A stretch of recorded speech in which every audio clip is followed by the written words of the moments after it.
Yan Ti était l'un des dirigeants sages légendaires les plus connus durant la période qui a précédé les dynasties en Chine, avant le début de l'histoire enregistrée.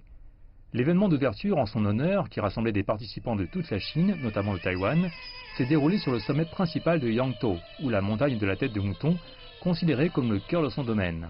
Au cours des semaines à venir, d'autres activités seront organisées, dont des expositions et des lectures en ligne, avant le point culminant, la grande cérémonie d'hommage le matin du 30 mai, qui sera diffusée en direct dans le monde. Yan Ti est réputé pour avoir introduit des techniques agricoles parmi les tribus le long du fleuve Jaune, une transformation vitale au début de la civilisation chinoise. Le règne de 500 ans n'a pris fin qu'après une bataille épique et l'émergence de l'empereur jaune. Les débats font rage depuis longtemps sur la question de savoir si l'empereur flamboyant était ou non le dirigeant légendaire Shen Nong ou le fermier divin. Ces dernières décennies, beaucoup d'érudits tentent à penser que l'empereur flamboyant était un titre hérité par une succession de suzerains tribaux, dont Shen Nong aurait été le premier. La montagne de Yangtou est considérée comme le pays natal et le territoire de l'empereur sage.